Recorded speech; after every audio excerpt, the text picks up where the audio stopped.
राहुल आहेरांना मंत्रीपद तर शेतकऱ्यांना कर्जमाफी, अनेक मुद्द्यांना हात घालत देवेंद्र फडणवीस यांनी केली घोषणा। आज चांदवड देवळा मतदारसंघात आमदार डॉक्टर राहुल आहेर यांच्या प्रचारार्थ उपमुख्यमंत्री देवेंद्र फडणवीस आले होते। यावेळी तालुक्यातील लोकांनी सभेसाठी मोठी गर्दी केली होती। देवेंद्र फडणवीस यांनी सांगितलं की आमचं सरकार आल्यास शेतकऱ्यांना कर्जमाफी, सर्वच पिकांना भाव देऊ, तसेच 5 वर्ष आमचं सरकार असेल तोपर्यंत संपूर्ण वीज बिल माफ करणार। तसेच राहुल आहेर यांना तुम्ही मला आमदार निवडून द्या, मी तुम्हाला पहिल्या मंत्रिमंडळ विस्तारात कॅबिनेट मंत्रीपदी पाठवतो। तसेच 2019ला आलो होतो तेव्हा तुम्हाला एक शब्द दिला होता, पण माझी बेईमानी झाली, माझं सरकारच आलं नाही। मग जेव्हा आलं तेव्हा असं आलं की आम्हाला एक्सपान्शन करायला स्कोप मिळाला नव्हता, आम्ही 25 पदं रिकामी ठेवली।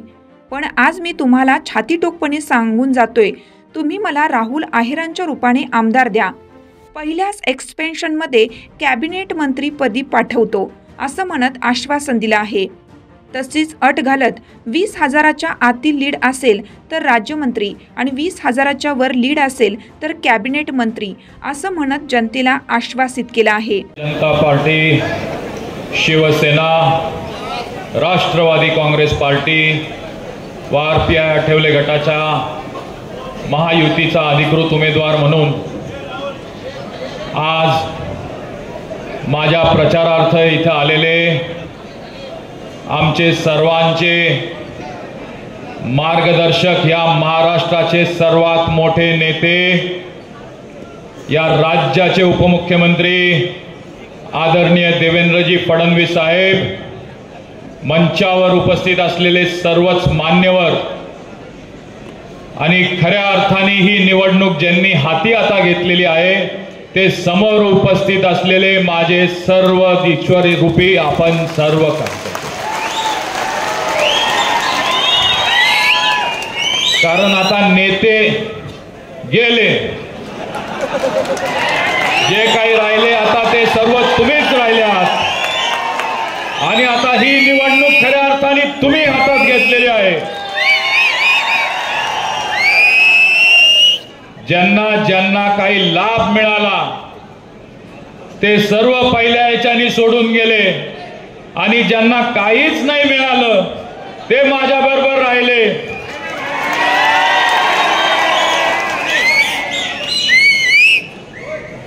आज खऱ्या अर्थाने या निवडणुकीच्या प्रचाराच्या अंतिम टप्प्यामध्ये येत असताना सर्वप्रथम तर सरसेनापती हिंदू हृदय सम्राट बाळासाहेब ठाकरेंची आज पुण्यतिथी आहे, त्यांना मी विनम्र अभिवादन करतो। या मागच्या 10 वर्षामध्ये आपल्या सर्वांच्या आशीर्वादाने काम करत असताना आणि आमच्या सर्वांचे मार्गदर्शक आदरणीय देवेंद्रजी फडणवीसांच्या मार्गदर्शनाने या युती सरकारच्या मार्फत एक मोठं काम आपल्या ह्या मतदारसंघामध्ये आपण उपस्थित करू शकलो, त्याबद्दल मला सार्थ अभिमान आहे। आज 10 वर्षानंतरही ही निवडणूक आपण प्रचाराच्या वेळेस फक्त आपण केलेल्या विकास कामांच्या जोरावर आपण मतांचा जोगवा मागतोय आणि विरोधकांना आता टीका करायला कुठलीच जागा नाही, तर ते म्हणता आमदार फोन उचलत नाही। 10 वर्षानंतर माझ्यावर साहेब एकच टीका होते, आमदार फोन उचलत नाही, पण आता त्याच्यातही माझी खूप प्रमाणामध्ये सुधारणा आता मी केलेली आहे। पण 10 वर्ष प्रामाणिकपणे काम करत असताना, या जनतेची सेवा करत असताना कधीच आपल्या आमदारकीचा बडेजाव नाही केला, कधीच एखाद्या, खरं आता इथं बोलायला नको,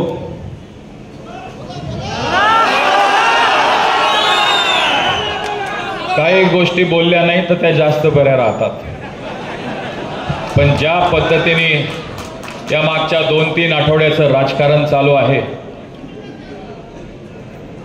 ही 15 दिवसाची निवडणूक होऊन जाईल, पण लोकांचे मनभेद करणं, मतभेद करणं, संभ्रम पसरवणं, खोटे नाटे आरोप करणं, यालाही कुठल्या तरी मर्यादा असल्या पाहिजे, एवढंच मला या राजकीय पार्श्वभूमीवर बोलायचं आहे.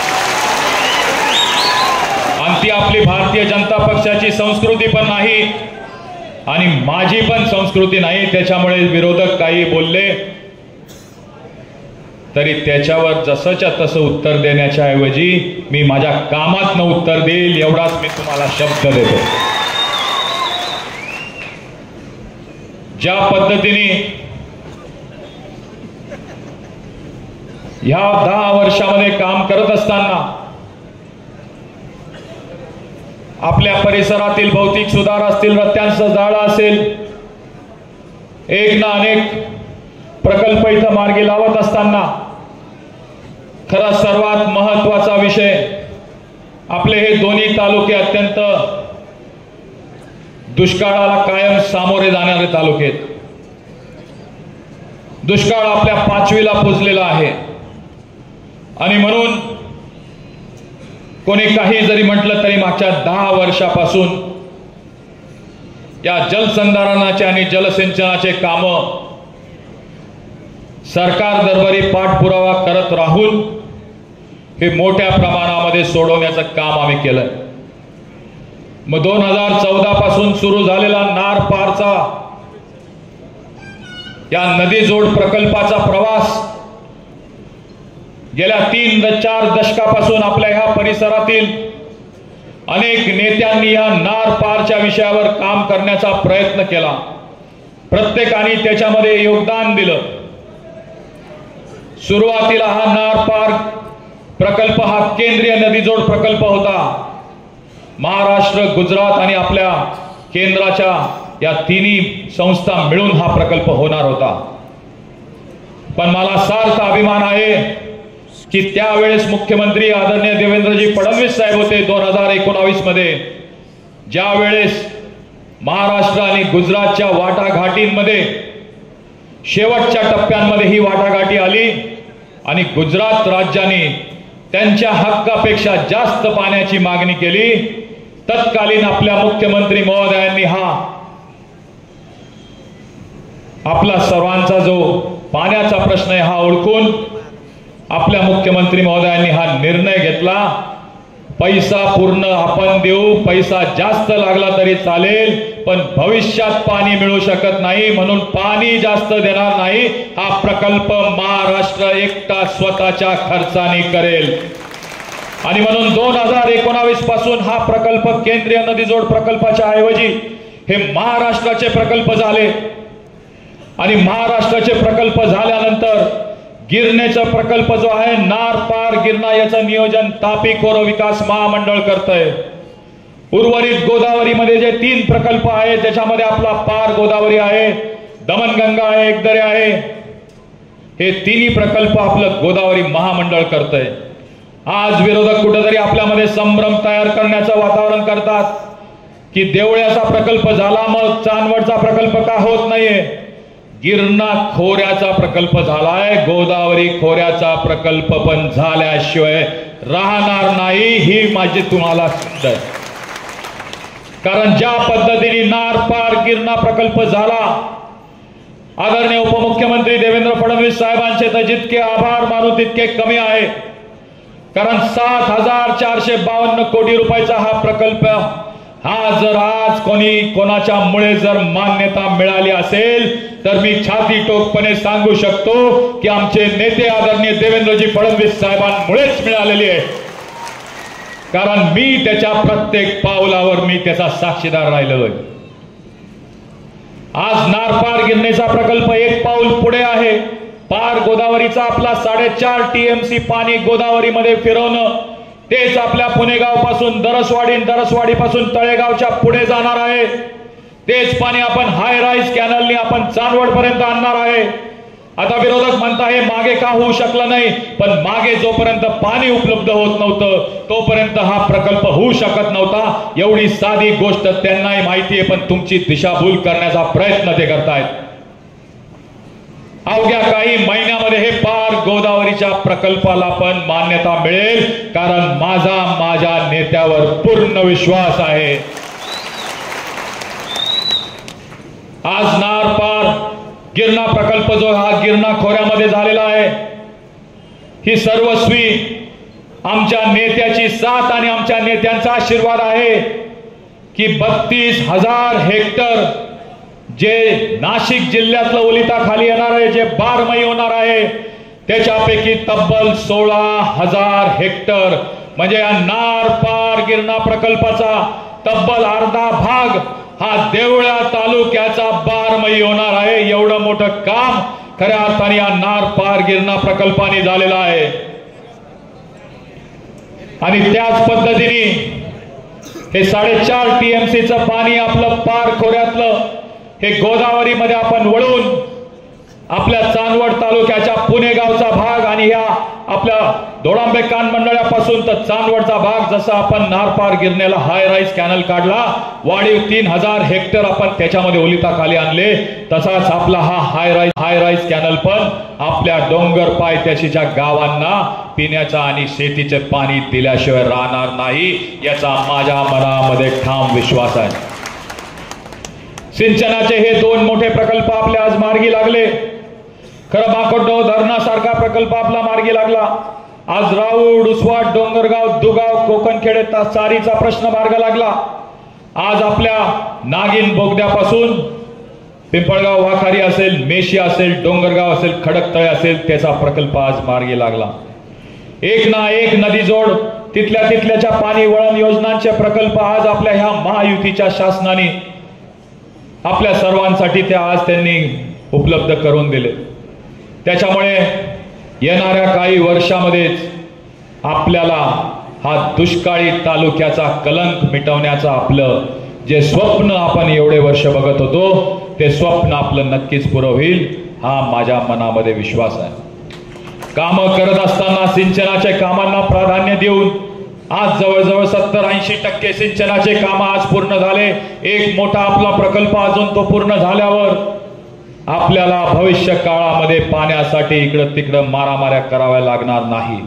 उर्वरित आपला ओझरखेडचा कालवा असेल, त्याचं स्तरीकरण असेल, इतरही आपले जे काही धरणांचे काम असतील, हे भविष्य काळामध्ये त्याचा प्राधान्य देऊन आपल्याला ते करायचे. काम करत असताना आपल्या इथले दळणवळणाचे मोठ्या प्रमाणामध्ये प्रश्न आज मार्गी लागलेत. आज माता भगिनींसाठी एक मोठ्या प्रमाणामध्ये ह्या शासनाची ही मुख्यमंत्री माझी लाडकी बहीण योजना जी आहे साहेब, आम्ही तब्बल 1 लाखपेक्षा जास्त महिलांना आमच्या या मतदारसंघामध्ये ही मुख्यमंत्री माझी लाडकी बहीण योजनेचा लाभ देतोय. तब्बल 15 कोटी रुपये दर महिन्याला आमच्या ह्या मतदारसंघामध्ये आपल्या युती शासनाच्या एकट्या मुख्यमंत्री माझी लाडकी बहीण योजनेचे येत आहेत. 5 महिन्याचे 75 कोटी आले म्हणजे आमची ही ग्रामीण अर्थकारणाची चालना 75 कोटी रुपयांनी आमचे हे ग्रामीण अर्थकारणाचे चाक फिरले. छोट्या मोठ्या दुकानदारांना त्याच्यापासून लाभ होणार आहे, कारण हे 15 कोटी जेव्हा दर महिन्याला आमच्या बहिणींच्या खात्यात येतात तेव्हा ते खात्यात पडून राहत नाही. त्याचा वापर कुठेतरी ते एखाद्या दुकानात करता, आपल्या आरोग्यासाठी काहीतरी घेत असतील, आपल्या मुलांसाठी घेत असतील, आपल्या परिवारासाठी खर्च करत असतील. आणि म्हणून ही योजना खऱ्या अर्थाने अत्यंत क्रांतिकारी अशी योजना आहे. भविष्य काळामध्ये आपल्या ग्रामीण अर्थकारणाला सर्वात मोठी चालना देणारी योजना आहे. आज आदरणीय उपमुख्यमंत्री महोदयांनी आपला जो 30-40 वर्षापासूनचा विजेचा जो प्रश्न होता, 7.5 हॉर्स पॉवर पर्यंतचे आपले वीज बिल थकीत जे होते ते एका रात्रीतनं आपले माफ झाले. भविष्य काळामध्ये आपल्याला वीज बिल कधीच येणार नाही, ते आपल्या युती शासनाने आपल्याला वचन दिलेलं आहे. आणि त्याचं कारणही हे आहे की आदरणीय उपमुख्यमंत्री महोदयांच्या दूरदृष्टीमधनं, त्यांच्या विजन मधनं पुढच्या अवघ्या 2 ते 3 वर्षामध्ये आपले सगळे MSEBचे सबस्टेशन हे सोलर सबस्टेशन होणार आहे. आणि त्याच्यामुळे शासनाला वीज ही कमी दराने मिळाली की शासन आपल्या सर्व शेतकऱ्यांना वीज मोफत देऊ शकणार.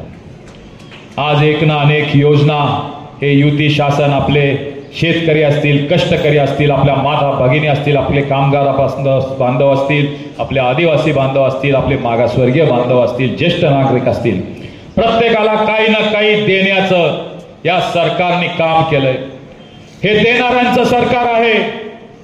ज्या पद्धतीने महाविकास आघाडीचे 3 वर्ष गेले, या 3 वर्षात महाविकास आघाडी एकही योजना घेऊन येऊ शकली नाही आणि आज आपल्याला दिशाभूल करण्याचा प्रयत्न तीच महाविकास आघाडी करते आहे. पण ही जनता आता दूधकुळी राहिलेली नाहीये. कोण काम करतं आणि कोण नुसतं विकासावर बोलतं हे या जनतेला चांगल्या पद्धतीने माहिती आहे. आज मला वाटतं खरं तर ह्या इलेक्शनमध्ये एक ना अनेक मुद्दे चर्चिले गेले. एका वेगळ्या संभ्रमावस्थेमध्ये आमच्या देवळ्या तालुक्यामध्ये हे इलेक्शन खऱ्या अर्थाने सुरू झालं. पण आज 2 ते 3 आठवड्यामध्ये ह्या देवळ्या तालुक्याच्या संभ्रम अवस्थेतनं आता लोक बाहेर येऊन गेलेले आहेत. आता त्यांच्या मनामध्ये कुठला संभ्रम राहिलेला नाहीये. पण मला आज या देवळ्या तालुक्याच्या जनतेची माफी मागायची आहे की मी कुठेतरी तुमच्या बरोबर संपर्क करायला कमी पडलो आणि म्हणून आज खऱ्या अर्थाने ज्या वेळेस आम्ही ही सर्व चर्चा केली तर आमचे एक ज्येष्ठ नेते मला म्हटले की ज्या वेळेस तुला जनतेने तिथं निवडून दिलेलं होतं तर या जनतेच्या प्रती तुझी जबाबदारी होती की त्यांच्याशी नाळ ही तू जोडून ठेवायला पाहिजे होती. पण तरी आज तुम्ही मला पदरात घेतलेलं आहे. तरीही एवढ्या मोठ्या प्रमाणामध्ये ही सामान्य जनता देवळ्या तालुक्यामध्ये मोठा प्रतिसाद देते आहे. मी तुमचे जेवढे आभार मानेल तेवढे कमीच आहे. ह्या काळामध्ये जो सामान्यातला सामान्य माणूस त्याचा हात माझ्या डोक्यावर सावली घेऊन उभा आहे. मी तुमची साथ कधीच सोडणार नाही. आणि जो तुमच्या मनामध्ये संभ्रम आहे राजकारणामध्ये याच्या पुढे गोड कधी होणार नाही. 10 वर्ष झाले साहेब, पहिल्या वेळेस माझ्या विरोधात जे उभे राहिले दुसऱ्या दिवशीपासून मी त्यांना समोर बरोबर घेऊन काम करायला सुरुवात केली. पण आज परिस्थिती अशी झाली की मी नेत्यांच्या ऐवजी जनतेशी इमान राखला म्हणून नेते सोडून गेले पण जनता माझ्या मागे उभी राहिली. खऱ्या अर्थाने ही निवडणूक जेवढी माझ्या परीक्षेची आहे ही निवडणूक तुमच्या पण परीक्षेची आहे. ही निवडणूक देवळ्या तालुक्यासाठी वेगळी आहे, चांदवड तालुक्यासाठी वेगळी आहे. मला वाटतं मनोज का काहीतरी त्याच्या भाषणामध्ये म्हणत होता की चांदवड तालुक्यामध्ये, कोण मनोजच बोलत होता का काय, की 10 वर्षामध्ये अत्यंत शांतता चांदवड तालुक्यामध्ये आहे. आता देवळ्या तालुक्यामध्ये पण अत्यंत शांतताच आपल्याला करायची आहे. म्हणून जाता जाता मी आपल्याला एकच विनंती करेल, कारण आपल्याला आदरणीय देवेंद्रजी फडणवीस साहेबांचं मार्गदर्शन ऐकायचं आहे. कारण आपल्याला त्यांच्या विचारावरनं बोध घेऊनच आपण राजकारणामध्ये पुढे मार्गस्थ होत असतो. पण जाता जाता आपल्याला मी एकच विनंती करेल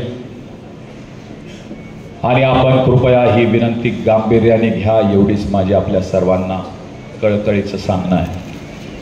आपण 20 तारखेला मतदानाला जाणार आहोत. आपण 20 तारखेला मतदानाला जात असताना आपल्याला पुढच्या 5 वर्षासाठी आपल्याला ही निवडणूक करायची. ही या 3 आठवड्याची निवडणूक नाहीये, ही या 15 दिवसाच्या संभ्रमाची निवडणूक नाहीये. या 15 दिवसामध्ये कोण खोटं नाटक प्रलोभन दिले, कोण रात्री तुम्हाला भेटलं, कोण सकाळी तुम्हाला भेटलं, कोणी तुम्हाला काय केलं याची निवडणूक नाहीये. या 3 आठवड्यामध्ये काय झालं याच्यापेक्षा भविष्यातले 5 वर्ष काय होणार आहे हे आपल्या भविष्याचे 5 वर्ष जास्त महत्वाचे आहेत. आणि म्हणून तुम्हाला मी विनंती करतो, येणाऱ्या 20 तारखेला आपण जेव्हा मतदान केंद्रामध्ये जाऊ तेव्हा सगळे संभ्रम आपल्या मनामधनं दूर करा. भविष्याचे 5 वर्ष आपल्याला कोण न्याय देऊ शकतो हा 1 सेकंद डोळे बंद करून विचार करा. आणि एकदा की तुम्ही त्या गोष्टीवर विचार केला तर तुम्हाला कमळ शिवाय दुसरी निशाणी दिसूच शकत नाही हा माझ्या मनामध्ये ठाम विश्वास आहे। म्हणून मी आपल्या सर्वांना विनंती करतो, 20 तारखेला मतदान करायला जात असताना 2 नंबरला आपलं नाव आहे, या 2 नंबरच्या कमळ निशाणी समोरचं बटन दाबा। जे आशीर्वाद आजपर्यंत तुम्ही माझ्या पाठीशी ठेवले तेच आशीर्वाद एकदा पुनश्च एकदा द्या, एवढं सांगतो माझे 2 शब्द संपवतो। जय हिंद, जय महाराष्ट्र। देवेंद्रजी फडणवीस यांना विनंती करतो कृपया सभेला संबोधित करावं। भारत माता की जय, भारत माता की जय, छत्रपती शिवाजी महाराज की जय, धर्मवीर छत्रपती संभाजी महाराज की जय, एकोट एकोट एकोट एकोट। हिंदवी स्वराज्याचे सरसंस्थापक छत्रपती शिवरायांना मानाचा मुजरा करतो। भारतीय राज्यघटनेचे शिल्पकार भारतरत्न डॉक्टर बाबासाहेब आंबेडकर यांना मानवंदना अर्पित करतो, ज्यांनी अखिल हिंदुस्थानात हिंदूंच्या विटंबना झालेल्या मंदिरांची पुनर्स्थापना केली। त्या राजमाता अहिल्यादेवी होळकर यांच्या चरणी नतमस्तक होतो। आज मंचावर उपस्थित असलेले आपल्या सर्वांचे लाडके उमेदवार, आपले लोकप्रिय आमदार आणि जे तुमच्या सगळ्यांच्या आशीर्वादाने 23 तारखेला हॅट्रिक करणार आहेत आणि तिसऱ्यांदा निवडून येणार आहे, ते डॉक्टर राहुल दादा आहेत। माननीय डॉक्टर भारतीताई पवार, मध्य प्रदेश मधचे खासदार राहुल सिंग लोधी, गुजरातचे आमदार केनुभाई रोकडिया, शंकरराव वाघ, सुनील भाऊ बच्छाव, त्याचप्रमाणे भाऊराव तांबडे, रवींद्र पगार, भूषण कासलीवाल, शांताराम ठाकरे, बाळासाहेब माळी, विलास डोमासे, अशोक भोसले, निवृत्ती पाटील, मनोज शिंदे, रघुनाथ अहेर, निलेश ढगे, प्रतापरावजी दिघावकर, राजाभाऊ अहिरे, मोहन शर्मा, मंचावर उपस्थित सर्व मान्यवर आणि या ठिकाणी उपस्थित माझ्या सर्व लाडक्या बहिणींनो आणि तितक्याच लाडक्या भावांनो, आज हिंदू हृदय सम्राट शिवसेना प्रमुख बाळासाहेब ठाकरे यांची पुण्यतिथी आहे। ज्या वाघानं हिंदूंना हिंदू म्हणून जगायला शिकवलं ते शिवसेना प्रमुख बाळासाहेब ठाकरे सातत्याने आम्हाला प्रेरणा देतात आणि म्हणूनच त्यांच्या पुण्यतिथीच्या निमित्ताने मी त्यांना नमन करतो, अभिवादन करतो। चांदवडची रेणुका माता, चंद्रेश्वर महादेव यांचे आशीर्वाद माझ्याकरताही घेतो, राहुल दादांकरताही घेतो आणि तुमच्या सगळ्यांकरता या ठिकाणी घेतो। खरं म्हणजे आज मला या निमित्ताने सांगायचं आहे की या मतदारसंघामध्ये मला देखील यावेळेस तिकीट वाटप करताना खूपच उलटपुलट करावं लागलं। राहुल दादांना तिकीट द्यायचं मी फायनल केलं, कारण सगळे सर्वेक्षण सांगत होते की राहुल दादाच निवडून येऊ शकतात, हेच नंबर 1 वर होते। पण हे महाराज अचानक रणांगणातल्या कृष्णासारखे झाले आणि हत्यारं खाली ठेवून समोर तर माझे सगळे आप्त आहेत, त्यांच्याशी कसा लढू असा मत मांडत माझ्याकडे आले आणि म्हणाले, नाही तुम्ही केदारनाथला तिकीट द्या। म्हटलं राहुल भाऊ होणार नाही।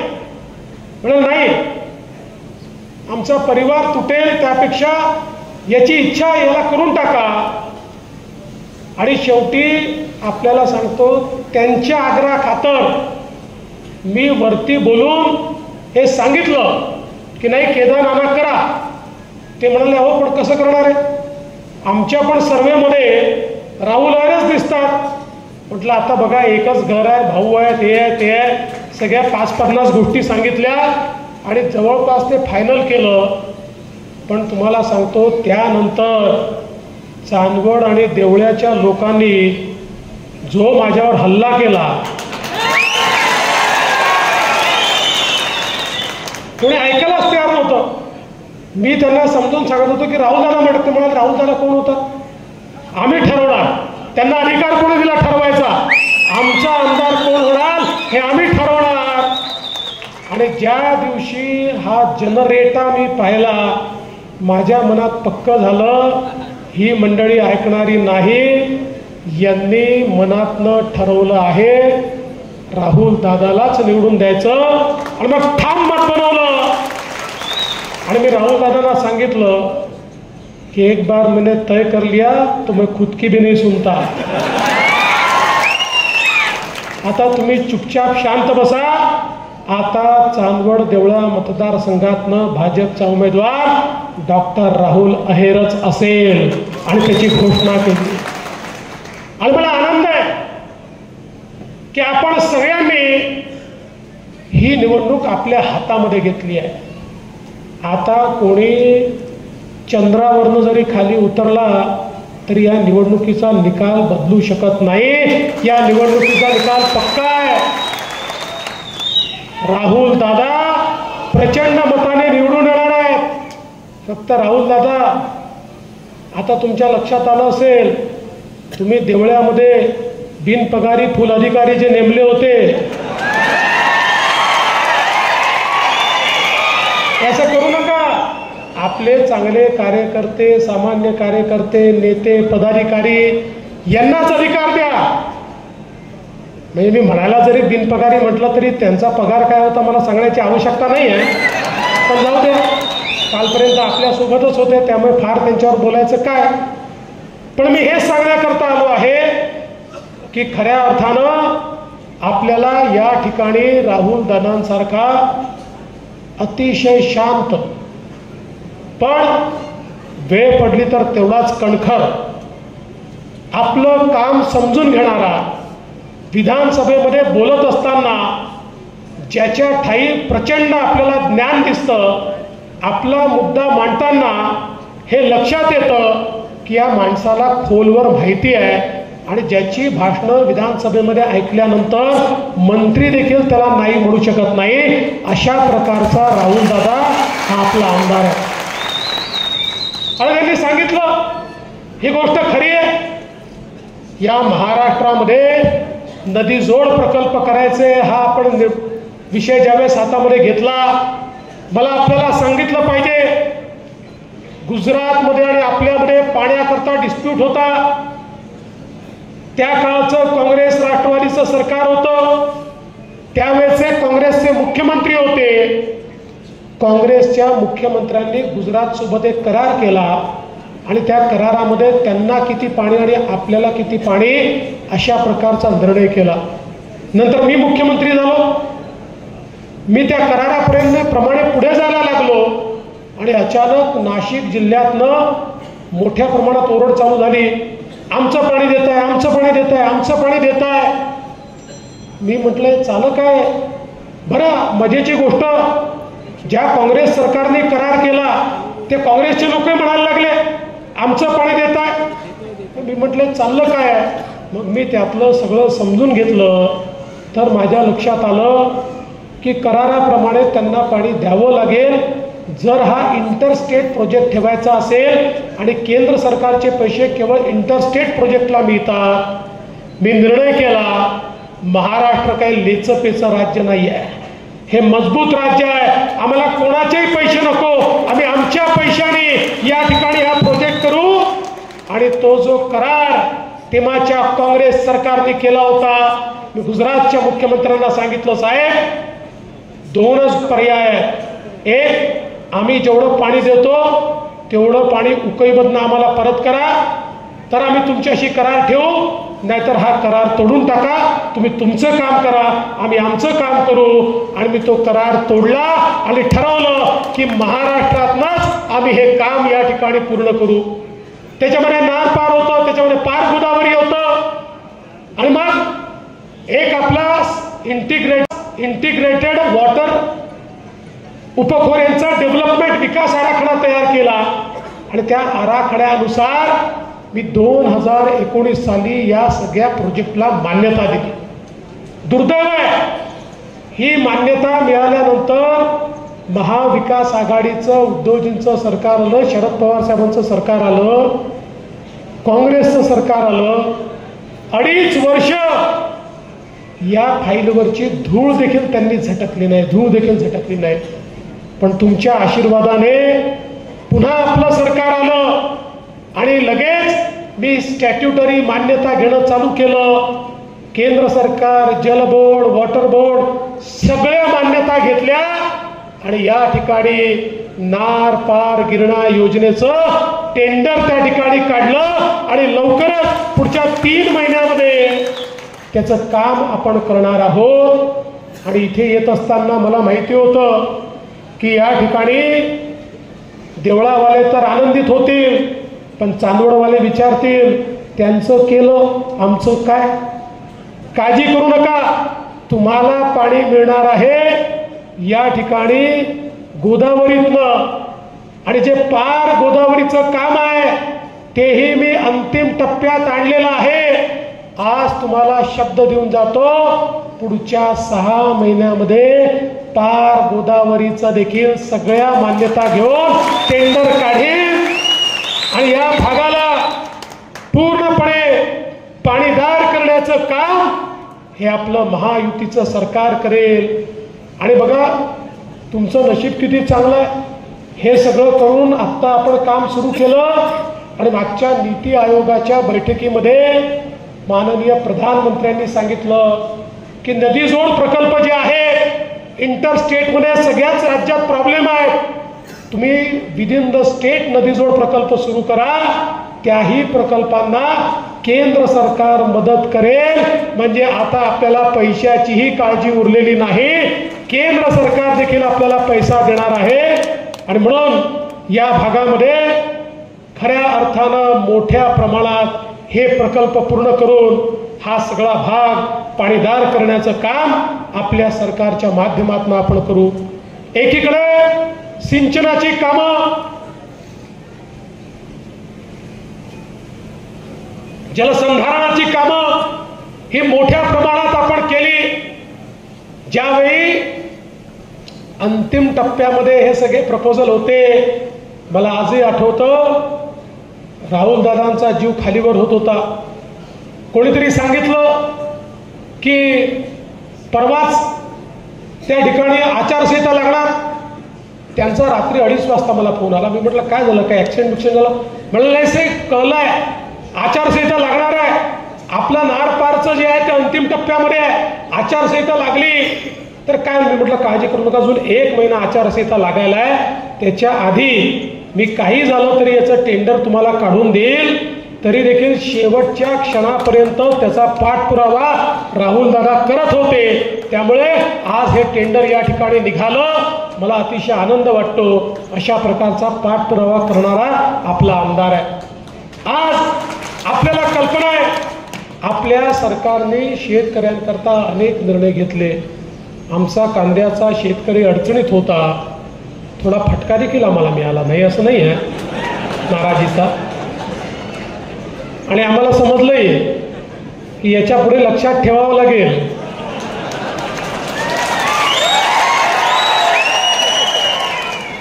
रानात थोडक्याने आमची बिचारी ताई राहून गेली ना, असं काय करताय.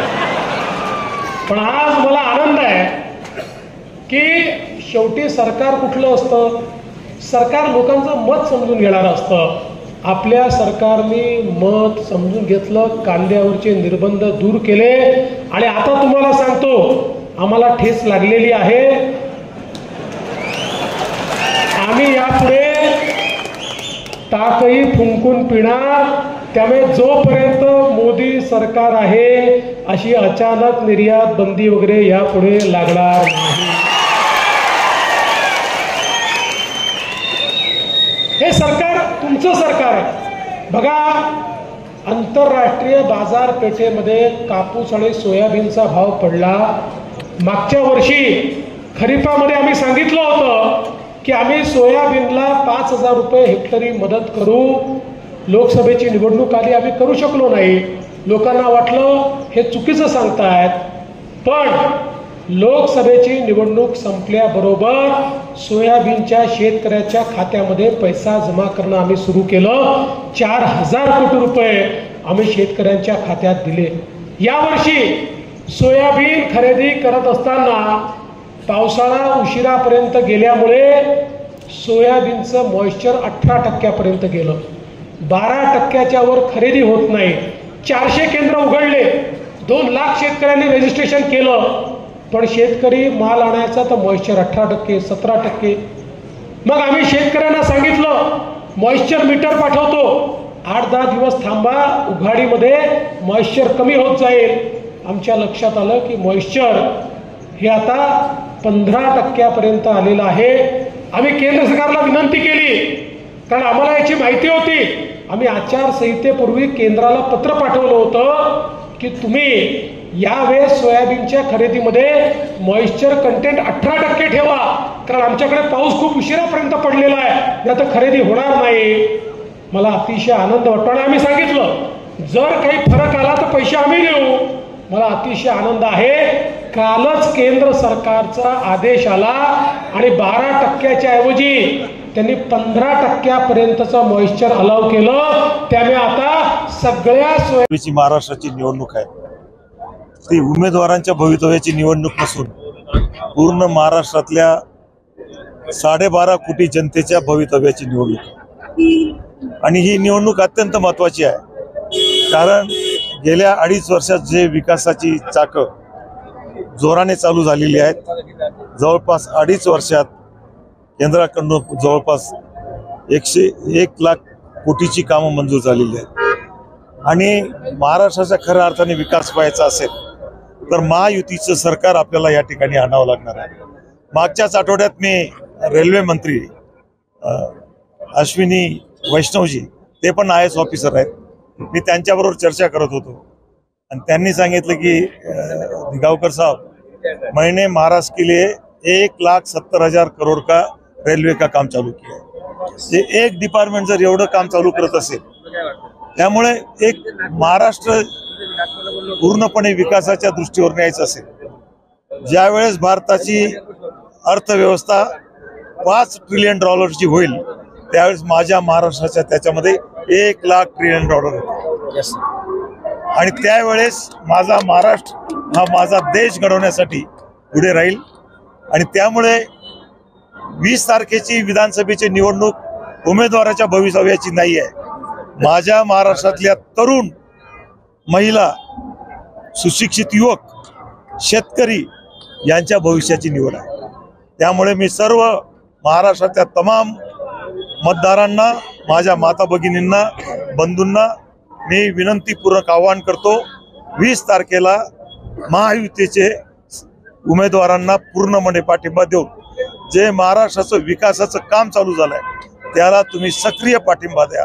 कारण ज्या दिवशी हा देश महाशक्ती होईल, या देशाच्या महाशक्तीमध्ये सगळ्यात मोठं योगदान माझ्या महाराष्ट्राचं राहणार आहे, हे सांगायला काही ज्योतिषाची गरज नाही. जेव्हा देश घडवण्यासाठी, राष्ट्र घडवण्यासाठी देशाचे IPS IAS लोक हे चक्रीय राजकारणामध्ये येतात आणि समाजाला एक बांधून एक अखंड देश बनवण्याचा प्रयत्न करतात, तेव्हा खरोखर ही जनजागृती होणं फार गरजेचं आहे आणि आपलं राष्ट्र टिकवणं फार गरजेचं आहे. नॅशनल इज द फर्स्ट, नंतर पक्ष, नंतर बाबाने स्वतः. लोकमान्य 24 न्यूजसाठी सोमनाथ जाधव, चांदवड.